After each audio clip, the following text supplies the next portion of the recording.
எடுத்தோடனே ஹீரோ ஒரு ஜீப்பில் வந்துட்டு இருப்பார், ஹீரோயின் வந்து ஒரு பஸ்ஸுக்குள்ளே இருப்பாங்க. ஆனால் ஒரே கேமராமேன் கையில் கேமராமேன் ஜீப்பில் ஒரு பொசிஷனில் இருப்பார், டைரக்டர் ஜீப்பில் ஒரு இடத்துல ஒளிஞ்சு உட்காந்துட்டு இருப்பார். வண்டி போயிட்டுருக்கு, ஹைவேஸில் போயிட்டுருக்கு, 3.5 கிலோமீட்டர் ஸ்ட்ரெச்சு, 5 நிமிஷம் ஷாட்டு. இப்போ கிளம்பி போயிட்டே இருக்குது. இப்போ கேமரா பேன் ஆகுது, ஹீரோ இருக்கார், வண்டி முதல்ல காட்டுற ஒரு பஸ்ஸு தூரத்தில் போயிட்டுருக்கு, இந்த பக்கம் பேன் பண்ண ஹீரோ இருக்கார். ஹீரோ வந்து அந்த பஸ்ஸை வந்து ஹார்ன் அடித்து வண்டியை நிறுத்துன்றாரு. அந்த டிரைவர் நிறுத்த மாட்டேங்கிறான். நிறுத்தியான்னு திருப்பி கம்பல் பண்ணுறாரு, நிறுத்த மாட்டேங்கிறான். உடனே போய் கிராஸ் கட் அடிக்கிறாரு. கிராஸ் கட் அடித்த உடனே அந்த பஸ்ஸு பின்னாடி பிரேக் அடிக்குது.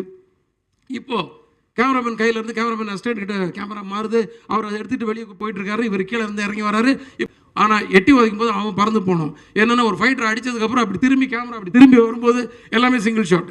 கேமரா திரும்பி வர்றதுக்குள்ளே அவர் வந்து அந்த ரோப் எடுத்து ஊக்க மாட்டிட்டு ரெடியாக இருக்கணும். அந்த ஃபைட்டரை மிதிக்கும் போது ஃபைட்டர் மாஸ்டர் அசிஸ்டன்ட் வந்து கரெக்டாக இழுக்கணும். மாஸ்டர் அந்த கமெண்ட் வந்து இன்னொரு வேனில் உட்காந்து கொடுக்கணும். ஒரு director and mass entertainer and repeat ஆடியன்ஸோட ஒரு ஸ்டார் டிரெக்டர் அப்படின்னே சொல்லலாம். சம்மர் என்டர்டெய்னர் ரத்தினம் கொடுத்திருக்கிற எங்க ரத்தினத்தின் ரத்தினம். Can we have the AV for director Hari sir. எல்லாருக்கும் வணக்கம். எல்லாரும் நிறைய பேசிட்டாங்க, அதனால் கொஞ்சம் கம்மியாக பேசலாம்னு நினைக்கிறேன். முதல்ல வந்து இது வந்து ஒரு என்னது ஒருத்தரை பாராட்டுற மேடையாக ஆகக்கூடாதுன்னு ரொம்ப ஸ்ட்ரிக்டாக சொல்லியிருந்தேன். ஆனால் நிக்கில் வந்து ஏதோ பண்ணி விட்டார். அதனால் நான் வந்து இப்போ படத்தை பற்றி மட்டும் பேசுகிறேன். 17வது படம், விஷால் கூட 3வது படம். 2 படம் ஏற்கனவே நல்லா அமைஞ்சுது. ஸோ விஷால்கிட்ட ஒரு சின்ன ஒரு நாட் சொன்னேன், ரொம்ப பிடிச்சது. உடனே டக்குன்னு ப்ரொடியூசர் கார்த்திக் சாரை அறிமுகப்படுத்தி விட்டார். கார்த்திக் சாரே வந்து அவர் பேசும்போதே ரொம்ப ஒரு நல்ல மனுஷனாக தெரிஞ்சார். அதோடு எனக்கு அவர்கிட்ட ஒரு கிக்கு, அந்த கம்பெனியில் ஒரு கார்த்திக் சுப்ராஜ்னு ஒரு டைரக்டர் இருக்கார். ஒரு டைரக்டருக்கு கீழே போய் அந்த கன்சர்னில் போய் ஒர்க் பண்ணுறன்ற கிக்கு எனக்கு ரொம்ப இருந்துச்சு. ஸோ வெரி ஹாப்பி அந்த கம்பெனியில் ஒர்க் பண்ணுறது. விஷால் கூட 3வது படம். ஸோ இந்த படம் வந்து எப்படி இருக்கணும்னு ஒரு ஐடியா பண்ணும்போது ஒரு கதை இருந்துச்சு. அந்த கதை வந்து ஏற்கனவே அதில் ஒரு சேசியாக ஒரு கதையாக இருந்துச்சு. ரொம்ப ஒரு கதைக்குள்ளே வந்து அவுட்லைனே ஒரு ஸ்பீடாக இருந்துச்சு. ஸோ இப்போ வந்து நம்ம ஸ்க்ரீன் ப்ளே எப்படி பண்ணலான்னு ஒரு டிசைட் பண்ண கமிட் ஆன உடனே அப்போ வந்து ஏற்கனவே 2 படம் பண்ணோம். அதில் நிறையா ஃபேமிலி இருந்துச்சு, ஆக்ஷன் இருந்துச்சு, எல்லாமே இருந்துச்சு. இது வந்து கொஞ்சம் ஃபேமிலி கொஞ்சம் குறைச்சிக்கலாம், ஃபேமிலி பார்க்குற மாதிரி எடுக்கலாம். ஆனால் ஃபேமிலி நிறைய யூத் ஆடியன்ஸை உள்ளே கொண்டாடுற மாதிரி வரணுன்றக்காக ஒரு 60% ஆக்ஷன் அண்ட் 40% வந்து எல்லோரும் பார்க்குற மாதிரி ஒரு விஷயங்கள், இந்த மாதிரி ஒரு ஐடியாவில் வந்து ஸ்க்ரீன் ப்ளே பண்ணேன். அந்த ஸ்க்ரீன் ப்ளே வந்து உண்மையிலே வந்து எனக்கு வந்து ஒரு திருப்தியாக எடுக்கும்போது வந்து அந்த திருப்தி இருந்துச்சு. விஷாலுடைய ஒரு பெரிய கான்ட்ரிபியூஷன், டைமிங்லேயும் சரி, அந்த வேலையிலையும் சரி, ஈடுபடுத்திக்கிட்டது, பர்ஃபார்மன்ஸ்லேயும் சரி. ஆக்ஷன் வந்து எப்போயுமே ஒரு நல்லா பண்ணுவார்னு தெரியும். ஆனால் அதில் ஒரு எமோஷ்னல் பர்ஃபார்மன்ஸ் உண்மையிலே கண் கலங்குற மாதிரி ஒரு 2-3 இடம். நீங்கள் பார்த்தீங்கன்னா தாமிரபரணியில் பார்த்தீங்கன்னா எண்டில் வந்து ஒரு டைலாக் இருக்கும். அதாவது காயப்படுத்தினவனுக்கு காயம் ஆறுற வரைக்கும் வலி, ஆனால் காயப்பட்டவனுக்கு காயம் ஆறுற வரைக்கும் வலி, ஆனால் காயப்படுத்தினவனுக்கு காலம் பூரா வலின்னு சொல்லி மனசு வலிக்குது மாமான்னு சொல்லி அவர் கண் கலங்கும்போது மொத்த ஆடியன்ஸுமே வந்து ஒரு ஃபீல் பண்ணாங்க. எனக்கு அது எப்போல்லாம் பார்த்தாலும் அடிக்கடி இந்த படம் டிவியில் ஓடிட்டுருக்கோம். ஸோ அந்த இடம் வரும்போது ரொம்ப ஃபீல் பண்ணும். ஸோ அதை மைண்டில் வச்சுக்கிட்டேன் எமோஷ்னல் ஏரியாவில். ஸோ ஏற்கனவே வந்து ஒரு எமோஷ்னலான ஒரு கதைக்குள்ளே நல்ல ஒரு 2-3 சீன் ஸ்ட்ராங்காக வச்சணும்னு சொல்லி பிளான் பண்ணி பண்ணோம். அது அழகாக பர்ஃபார்ம் பண்ணி கொடுத்தீங்க, ரொம்ப நல்லா இருந்துச்சு. நான் ஒவ்வொருத்தரையாக வந்து சொல்ல போகிறது இல்லை, வெரி சாரி. என்னோடய ஆர்டிஸ்ட் எல்லாருமே நல்லா பண்ணியிருந்தாங்க. எல்லாருமே வந்து டெக்னீஷியன்ஸ் அத்தனை பேர் நல்லா பண்ணியிருந்தாங்க. டிஎஸ்பியாக இருக்கட்டும், சுகுமார் சாராக இருக்கட்டும், எல்லாருமே நல்லா பண்ணியிருந்தாங்க. இதில் வந்து நான் வந்து இப்போ இந்த ரொம்ப நாளாக வந்து எல்லாம் இந்த சிங்கிள் ஷாட்டை பற்றியே பேசிகிட்டு இருக்காங்க. ஸோ அதை பற்றி கொஞ்சம் சொல்லலான்னு இருக்கேன். ஏன்னா படம் என்னவாக இருக்க போகுதுன்றது தான் எல்லோரும். ஏன்னா இது ஒரு ப்ரெஸ் மீட்டாக ஆரம்பித்து இது வந்து ஒரு பெரிய ஃபங்க்ஷன் மாதிரி ஆகிடுச்சு. ஸோ இது வந்து ப்ரெஸ்ஸு மூலமாக நான் ஆடியன்ஸுக்கு சொல்கிற விஷயம் உங்களுக்காக வந்து ரொம்ப ஒரு மெனக்கடல் பண்ணி தான் இதை படத்தை வந்து மேக்கிங் பண்ணியிருக்கோம். இதில் வந்து 8 ஃபைட் அண்ட் சேசிங் எல்லாம் சேர்ந்து ஒரு 8 சீக்வன்ஸ் இருக்குது. அந்த 8 சீக்வன்ஸையும் 4 மாஸ்டர்ஸ் பண்ணியிருக்காங்க. அதில் ஒவ்வொருத்தருக்கும் ஒவ்வொரு மாதிரி ஃபைட்டை பிரித்து கொடுத்தோம். எல்லாருமே வந்து ரொம்ப சிறப்பாக பண்ணியிருக்காங்க. என்னோட ஒரே ஒரு இது என்னென்னா, அதாவது இதை வந்து ஆடியன்ஸ் இந்த படம் பார்க்குறாங்க. இந்த ஃபைட் வந்து ஒருத்தருக்கு பிடிக்காமல் இருக்கலாம், என்ன வேணாலும் இருக்கலாம். ஆனால் ஏன்டா வச்சாங்க நீ மட்டும் கேட்டவே கூடாது. ஏன்னா வேணும்னு வச்ச மாதிரி இருக்கக்கூடாது. ஏன்னா நான் ஆடியன்ஸை மதித்து ஸ்க்ரீன் ப்ளே பண்ணுற ஆள். நான் கொஞ்சம் எதார்த்தம் கொஞ்சம் மிஸ் ஆகலாம், ஃபைட்டு ஒரு 10 அடி போய் உழலாம். அப்போ கூட மாஸ்டர்கிட்ட சொல்லுவேன், மாஸ்டர் 10 அடி வேணாம், ஒரு 8 அடி வச்சுக்கோங்க, ஒரு 6 அடி ஆகிட்டு வேணாம், ஒரு 4 அடி ஆக்கிக்கோங்க. ஏன்னா நான் மிதிச்சா 2 அடி போய் விழுந்தானா, ஹீரோ மிதிச்சா ஒரு 6 அடி போட்டோம், 12 அடி வேணாம், இப்படிலாம் வந்து சொல்லுவேன் நான். ஸோ நான் ஆடியன்ஸை மதிக்கணும்னு நினைக்கிறாள். அப்புறம் நீங்களும் நிறைய கேள்வி என்னடா இன்னும் பறக்க விட்டுட்ருக்கீங்கன்னு சொல்லி கமெண்ட் அடிப்பீங்க.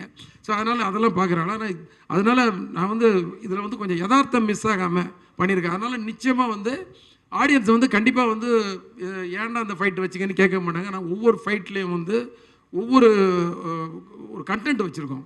அதாவது தேவை. நம்ம வீட்டு முன்னாடி சும்மா சொல்கிறேன், ஒரு அடிதடி யாரோ ஒருத்தர் சொல்கிறாங்க, என்ன பயங்கர ஆக்ஷனாக இருக்குது. நம்ம வீட்டு முன்னாடி ஒரு 10 பேர் வந்து நிற்கிறான் நம்மளை அடிக்கிறதுக்கு. நம்ம என்ன பண்ணுவோம்? கொஞ்ச நேரம் பொறுமையாக இருப்போம், போலீஸ் ஃபோன் பண்ணுவோம். எதுவும் வரல, அவங்க பூட்டை உடைக்க போகிறாங்கன்னா உள்ளேருந்து அருவாமனை, உலக்க, உரல் எல்லாத்தையும் எடுத்துக்கிட்டு நம்ம தயாராகி அடிப்போம். இந்த மாதிரி ஒரு மூடில் தான் அவர் படம் முழுதும் அட்டன் பண்ணியிருக்காரு. அதாவது ஒரு பிரச்சனை, அதை எப்படியாவது ஃபேஸ் பண்ணி ஆகணுன்ற கோணத்தில் எல்லாம் விரட்டி அடிச்சிருக்காரு, துரத்தி வெட்டியிருக்காரு, கதற போட்டு என்னென்னமோ பண்ணியிருக்கிறாரு எல்லாரையும். ஏன்னா அந்த மாதிரி படமே வந்து கதையை வந்து பரபரப்புன்னு நீங்கள் டீசரில் பார்த்துருப்பீங்களா, ஒரு சின்ன ஒரு பரபரப்பு இருந்துச்சு. ஆனால் அந்த பரபரப்பு படத்தில் இருந்துக்கிட்டே இருக்கும். ஆனால் நான் ஒரே ஒரு தப்பு மட்டும் பண்ணல, என்னென்னா ஃபாஸ்ட்டாக கட் பண்ணுறோன்ற சொல்கிற ஒரு பிளேமிங் இருந்துச்சு. அது வந்து ஒரு 10 வருஷம் முன்னாடி எல்லாம் ரசித்தாங்க. இப்போ வந்து நான் கொஞ்சம் லோக்கலில் எல்லா ஏரியாலையும் போய் ஒரு டீ கடை வரைக்கும் போய், இல்லை ஒரு ஆட்டோ டிரைவர் வரைக்கும் போய் எல்லார்ட்டையும் வந்து ஒரு ஐடியாவெல்லாம் கேட்பேன் நான், எப்படி இருந்துச்சு, என்ன மைனஸு. ஏன்னா நம்ம ஓடின படம் ஓடாத படம் எல்லாமே எடுத்துருக்கோம். ஸோ ஓடாத படத்தில் இல்லை ஏதோ ஒரு விஷயம் எப்படி பிடிக்குதோ பிடிக்கலாங்கும் போது இந்த ஃபாஸ்ட்டாக கட் பண்ணுறீங்க சார், அது வந்து இப்போ கொஞ்சம் எங்களுக்கு இன்ட்ரெஸ்ட்டாக இல்லை அப்படிங்கும்போது, சரி அப்போ எப்படி படத்தை ஃபாஸ்ட் பண்ணும்போது அந்த ஸ்க்ரீன் ப்ளே வந்து ஃபாஸ்ட் பண்ணிட்டோம். செம்ம பேஸில் இருக்கும் ஸ்க்ரீன் ப்ளே. அதில் ஒரு முக்கியமான சீக்வன்ஸ் தான் இந்த சிங்கிள் ஷாட் ஃபைட்டு. அதை பற்றி தேவி சார் தான் அதுக்கு முதல் ரசிகன்னு நினைக்கிறேன். ஏன்னா முதல்ல வந்து எடிட்டர் பார்த்து கட் பண்ணி அவர்கிட்ட தான் ஃபஸ்ட்டு காட்டினேன். பார்த்தோன்னே அவர் வந்து ரொம்ப மெஸ்மரைஸ் ஆகிட்டார். சரி அப்போ நம்ம ஏதோ கொஞ்சம் வேலை செஞ்சுருக்கோம் போல இருக்குன்னு. என்னென்னா இந்த சிங்கிள் ஷாட் வந்து எதுக்காக எடுத்தோன்னா வேணும்னு எடுக்கலை, கண்டிப்பாக சிங்கிள் ஷாட்டில் எடுக்கணும்னு முதல்லலாம் தோணலை. அந்த ஸ்க்ரீன் ப்ளே பண்ணிட்டு ஒவ்வொரு ஃபைட்டும் ஒவ்வொரு மாதிரி எடுத்துகிட்டு வரணும்போது இது வந்து ஒரு சீன் ஒன்று ஆரம்பித்து அந்த சீன் வந்து அப்படியே ஃபைட்டாக கன்வெர்ட் ஆகி அந்த ஃபைட்டு சேசிங்காக மாறி அதில் 3 வண்டி பிளாஸ்ட் ஆகி 4வது வண்டி துரத்திட்டு வரும்போது இந்த ஹீரோவும் ஹீரோயின் போகிற அந்த வண்டி வந்து ஒரு ஃபாரஸ்ட்குள்ளே போய் அது வந்து டிஸப்பியர் ஆகும்போது அந்த கடைசியாக துரத்திட்டு அந்த வண்டி கூட அந்த ஃப்ரேமில் போயிட்டுருக்கணும். இது எல்லாமே சிங்கிள் ஷாட்டாக இருக்கணும் அப்படின்னு டிசைட் பண்ணோம். அதை எப்படி எடுத்தன்றதை மட்டும் இப்போ ஒன்று சொல்கிறேன். எடுத்தோடனே ஹீரோ ஒரு ஜீப்பில் வந்துட்டு இருப்பார், ஹீரோயின் வந்து ஒரு பஸ்ஸுக்குள்ளே இருப்பாங்க. ஆனால் ஒரே கேமராமேன் கையில் கேமராமேன் ஜீப்பில் ஒரு பொசிஷனில் இருப்பார், டைரக்டர் ஜீப்பில் ஒரு இடத்துல ஒளிஞ்சு உட்காந்துட்டு இருப்பார். வண்டி போயிட்டுருக்கு, ஹைவேஸில் போயிட்டுருக்கு, 3-4 கிலோமீட்டர் ஸ்ட்ரெச்சு, 5 நிமிஷம் ஷாட்டு. இப்போ கிளம்பி போயிட்டே இருக்குது. இப்போ கேமரா பேன் ஆகுது, ஹீரோ இருக்கார், வண்டி முதல்ல காட்டுற ஒரு பஸ்ஸு தூரத்தில் போயிட்டுருக்கு, இந்த பக்கம் பேன் பண்ண ஹீரோ இருக்கார். ஹீரோ வந்து அந்த பஸ்ஸை வந்து ஹார்ன் அடித்து வண்டியை நிறுத்துன்றாரு. அந்த டிரைவர் நிறுத்த மாட்டேங்கிறான். நிறுத்தியானு திருப்பி கம்பல் பண்ணுறாரு, நிறுத்த மாட்டேங்கிறான். உடனே போய் கிராஸ் கட் அடிக்கிறாரு. கிராஸ் கட் அடித்த உடனே அந்த பஸ்ஸு பின்னாடி பிரேக் அடிக்குது. இப்போது கேமராமேன் கையிலேருந்து கேமராமேன் அசிஸ்டன்ட் கிட்ட கேமரா மாறுது. அவர் அதை எடுத்துகிட்டு வெளியே போயிட்டுருக்காரு. இவர் கீழே இருந்து இறங்கி வராரு. இப்போ கேமராமேன் கையிலுக்கு கிட்ட வருது. கேமராமேன் அந்த கேமரா கையில் வாங்குறாரு. இப்போ டைரக்டர் ஓடி போய் இன்னொரு வண்டியில் போய் மாஸ்டர் கூட போய் இருக்கிறாரு. அங்கேருந்து அவர் மாஸ்டர் கிட்ட இருந்து அங்கேருந்து மைக்கிலேருந்து கமெண்ட்ஸ் கொடுக்குறாரு. இப்போ இவர் நடந்து போகிறாரு. அந்த கொஞ்சம் ஃபாஸ்ட்டாக பேசணும்னு நினைக்கிறேன், ஆனால் வரமாட்டேங்குது. இதோட ஃபாஸ்ட்டாக பேச முடியாதோ? ஸோ பஸ்ஸுக்கிட்ட போகிறாரு. போய் வந்து அந்த படியில் ஏறுறாரு. ஸோ காம்போசிஷன் வைஸ் லோவாக இருக்கக்கூடாதுன்றக்காக ஒரு செட்டர் ஸ்டாண்ட் வந்து அங்கே வந்து ஒரு ஸ்டூலை கொண்டு வந்து போடுறாரு. அது மேலே கேமராமேன் ஏறி சின்ன கரெக்ட் காம்போசிஷனில் வைக்கிறாரு. அங்கே ஒரு சீன் ஒன்று போகுது. கடைசியாக அவங்கள கன்வின்ஸ் பண்ணி கூட்டிகிட்டு கீழே இறங்கி வராரு. இறங்கி வந்து இங்கே வந்து திரும்பி பார்த்தாச்சுன்னா ஹைவேஸில் ஆப்போசிட் ட்ராக்கில் 2 வண்டி வருது. அது வில்லன் குரூப் ட்ராக்கு. ஒரு 15 ஃபைட்டர்ஸ் வராங்க. இப்போ இறங்கி ஓடி போய் வண்டியில் போய் ஏறுறாங்க. வண்டியில் போய் ஏறினோடனே அதுக்குள்ளே அந்த ஜீப் வந்து பக்கத்தில் நிற்கிது. 15 ஃபைட்டர்ஸ் இறங்குறாங்க. இறங்கி ஃபைட் ஆரம்பிக்குது. ஒவ்வொருத்தனையும் அடிக்கிறார். எடுத்தவொன்னே ஒருத்தனை புட்டிச்சு வச்சு நெஞ்சில் கத்தி எடுத்து குத்தி மற்றவனெல்லாம் த்ரில்ஃபுல்லாக பார்த்து ஒவ்வொருத்தனையும் எட்டி உதைக்கிறாரு, மிதிக்கிறாரு, குத்துறாரு, அடிக்கிறாரு. ஆனால் எட்டி உதைக்கும் போது அவன் பறந்து போனோம். என்னென்னா ஒரு ஃபைட்டர் அடித்ததுக்கப்புறம் அப்படி திரும்பி கேமரா அப்படி திரும்பி வரும்போது எல்லாமே சிங்கிள் ஷாட். கேமரா திரும்பி வர்றதுக்குள்ளே அவர் வந்து அந்த ரோப் எடுத்து ஊக்க மாட்டிக்கிட்டு ரெடியாக இருக்கணும். அந்த ஃபைட்டரை மிதிக்கும் போது ஃபைட்டர் மாஸ்டர் அசிஸ்டன்ட் வந்து கரெக்டாக இழுக்கணும். மாஸ்டர் அந்த கமெண்ட் வந்து இன்னொரு வேனில் உட்காந்து கொடுக்கணும். இந்த மாதிரி டார்கெட். இந்த 15 பேரை அடித்து போட்டு திருப்பி அந்த ஜீப்பில் ஏறி கிளம்புறாரு. அதுக்குள்ளே பஸ்ஸில் உள்ள ஜூனியர் ஆர்டிஸ்ட் 50 பேர் இறங்கி அங்கேருந்து எல்லாத்தையும் வேடிக்கை பார்த்துட்டு இருப்பாங்க. அவங்களும் அந்த இந்த சீனுக்கு வந்து கோஆப்ரேட் பண்ணும். யாராவது ஒருத்தர் தப்பு பண்ணாலும் முடிஞ்சுது. இப்போது வண்டி மறுபடி கிளம்புது ஜீப்பு. அவங்க வந்து 2 வண்டி இவங்களை துரத்திட்டு வந்தோடனே கேமராமேன் கையில் இருந்து கேமரா வந்து பறக்குது. பறந்தாச்சுன்னா 100 ஃபீட் ஹைட்டு போகுது. போயிட்டு இருக்கும்போது கடைசியாக வந்து வண்டி 2 வண்டி இந்த வண்டியை துரத்திட்டு போகும்போது கரெக்டாக ஹைடென்ஷன் ஒயரில் வந்து 100 மீட்டர்கிட்ட உயரத்தில் வந்து ஒரு கேமரா பட்டு டம்முன்னு கீழே விழுந்து உடஞ்சிருது கேமரா. அப்படியே கட்டு. அதுக்கப்புறம் இன்னொரு கேமரா, இன்னொரு இது, சேம் ப்ராசஸ். அந்த ப்ராசஸில் இப்போ திருப்பி அந்த ஒயரோட ஹைட்டை மெஷர் பண்ணி 80 ஃபீட்டு ஹைட்டில் 100 மீட்டர் கிடையாது, 100 ஃபீட் 80 ஃபீட் ஹைட்டில் அந்த கேமரா போயிட்டுருக்குது. அங்கே போயாச்சுன்னா 2 வண்டி துரத்திட்டு போகுது. ஆப்போசிட்டில் 2 வண்டி வருது. இந்த வண்டியை மறிக்குது. இந்த வண்டியை மறித்த உடனே நின்று அங்கே வந்து வண்டி முன்ன பின்ன போகுது. இந்த வண்டி குறுக்க வருது. அந்த வண்டி ஒன்று இடிக்குது. அங்கே இருக்க ஃபைட்டர்ஸ் ஜிம் பாய்ஸ் எல்லாம் மேலே ஏறி இந்த வண்டி மேலே வந்து வெட்ட வராங்க, குத்த வராங்க, டம் விட்டு கண்ணாடி உடைக்கிறாங்க, எல்லாம் பண்ணுறாங்க. அது மீறி அடிச்சு தூக்கிட்டு இந்த வண்டி கிளம்புது. இது கிளம்புறதுக்கு முன்னாடி கேமரா மேலே இருந்த கேமரா கீழே வருது. கேமராமேன் எப்படி கையில் பிடிச்சாருன்னு தெரியல, பிடிச்சிட்டு அங்கேயும் ஓடுறாரு, சுற்றி ஓடுறாரு. கடைசியில் அந்த ஜீப்புக்குள்ளே போய் உட்காந்துக்கிறாரு. ஜீப்புக்குள்ளே போய் உட்கார்ந்தவொடனே வண்டி கிளம்புது. கிளம்பி பேன் பண்ணால் பின்னாடி 4 வண்டி துரத்துது. ஒரு வண்டி வந்து ஒரு பெரிய போஸ்ட்டில் அடித்து பிளாஸ்ட் ஆகுது. அது மட்டும் சிஜி, பிளாஸ்ட் மட்டும் தான் சிஜி. ஆனால் ஷார்ட் கட் ஆகலை. அதுக்கு அடுத்தது ஒன்று வந்து டாப்பில் உள்ளே போய் ஒரு காவாயில் போய் விழுது, ஒரு பிரிட்ஜுக்குள்ளே போய் விழுது. அந்த விழுறது மட்டும் சிஜி. அதுக்கு அடுத்தது ஒன்று வந்து சென்டர் ஆஃப் த மீடியனில் வந்து அடித்து நொறுங்கி அந்த வண்டி தீப்பிடிக்குது. இதை தாண்டி அவர் எஸ்கேப் ஆகி போய் ஒரு ஃபாரஸ்ட்குள்ளே போகிறாரு.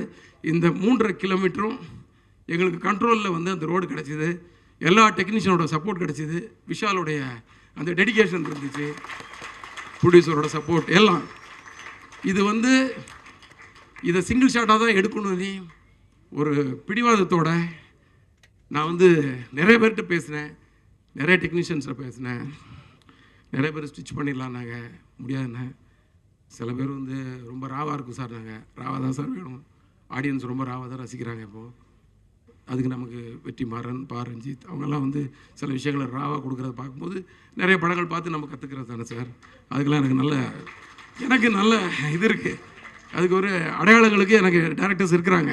நீங்கள் ஒரு ராவாக ஒரு கண்டென்ட் கொடுத்தா ரசிக்க, நம்ம படமே கமர்ஷியல் படம் தான் இருந்தாலும் ஒரு கண்டென்ட் இப்படி கொடுக்கலான்னு எல்லார்ட்டையும் போராடி கடைசியில் எனக்கு கண்ணன் மாஸ்டர் கிடைச்சார். நிறைய பேருக்கு அவர் சொன்ன உடனே, சார் என்ன வேணாலும் பண்ணிடலாம் வாங்க சார், மாஸ்டர் அந்த ஃபைட்டை மட்டும் கம்போஸ் பண்ணி கொடுத்துருங்க, அடித்து முன்ன பின்ன நான் வச்சுருக்கேன், நீங்கள் உங்கள்கிட்ட சொல்கிறேன், நீங்கள் எடுத்துருங்க மாஸ்டர். ஸோ அவர் வந்து அது பண்ணிட்டார். ஸோ மனவலியோடு தான் அந்த வேலைக்கே போனேன் நான். ஏன்னா இது முடிஞ்சிருமா முடியாதான்னு சொல்லி திருப்பதியில் ஷூட் பண்ணோம். அப்படியே மலையை பார்த்து அப்படியே நின்றுட்டு இருந்தேன். நைட்டு 10:30 மணிக்கு அந்த லொக்கேஷனை பார்த்தேன். வண்டியிலே வந்து ஸ்பீடாமீட்டரை பார்த்து மெஷர் பண்ணோம். 3.5 kilometre divided by 7 sequence 50 every 500 metres ஒரு சீக்வன்ஸு.